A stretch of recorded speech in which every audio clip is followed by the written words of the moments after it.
Hi guys, it's reaction time. We're going back again. It's retro reaction. It's a band called Pyn Siren. I think that's how you pronounce it, the Pyn, because it's P-Y-N.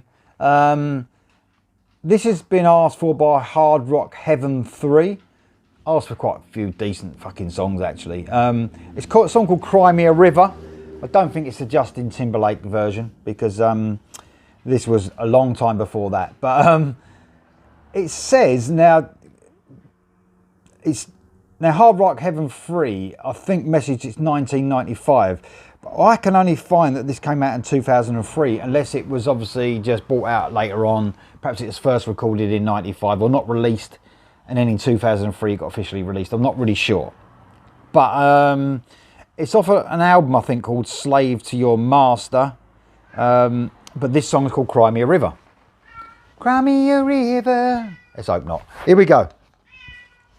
Here the cat's crying, just right on cue.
Fuck me. It's brilliant.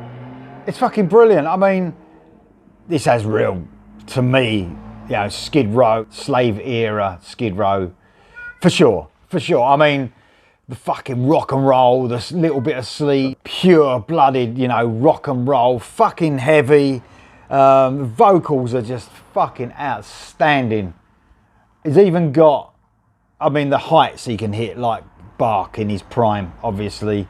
But he's got that aggression there where, you know, he's even got the same nuances with his voice. He sounds similar, you know, when he says a word, that he's got the same feel as Sebastian Bach. So what a fucking great song. Energy all over it. I mean, I just did a reaction as well. I don't know how I'm going to upload it, but I did another reaction by Jones Street. And obviously, if this was 95, that was around about the same time. And loads of these sort of bands, you know, obviously Slave to the Grind, what was that? Was that 92? 91? I think it was 91. And obviously, you know, they hit big, didn't they, with what Skid Row did with that album. And obviously a lot of these other bands maybe thought it was, you know, they didn't have to go into the grunge type thing, but they thought they would follow that sort of thing Skid Row were doing because, you know, they were really successful. But obviously, you know, I mean, this just sounds as good as anything Skid Row done, surely. This would fit straight on any one of their albums, but, you know, it's just a sign of the times, wasn't it? This just sounds immense. It just does. Vocals are just off the fucking chart. You think about when you first heard Skid Row, especially, you know, on both their first album, two albums, you were blown away, weren't you, by Bark's voice, thinking, oh my God, how can he sing like that?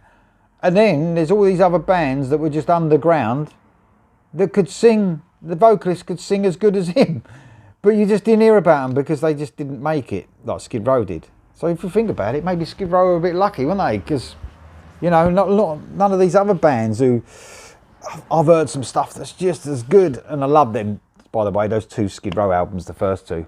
So I mean, but these bands are just matching it, in my opinion. Maybe it's too close to the, to each other. Perhaps that's what a problem was. A lot of bands sounding the same, but it's fucking great, man. Production's pretty good on this as well. I still don't know though if it's 95 or 2003, but whatever the year was, it's absolutely brilliant. Another band that sounds really dangerous. Do you know what I mean? They sound like they fucking mean it. I love it. Here we go for the rest.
Fuck me.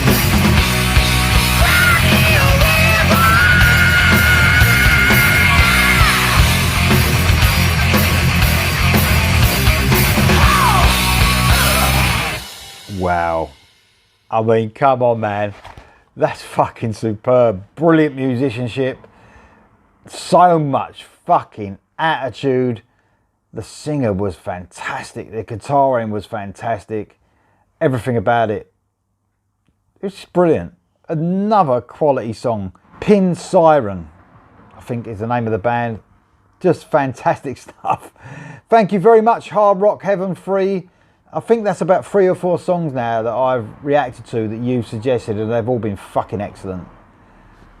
95 or 2003. Let me know in the comments below, guys, and I'll see you soon.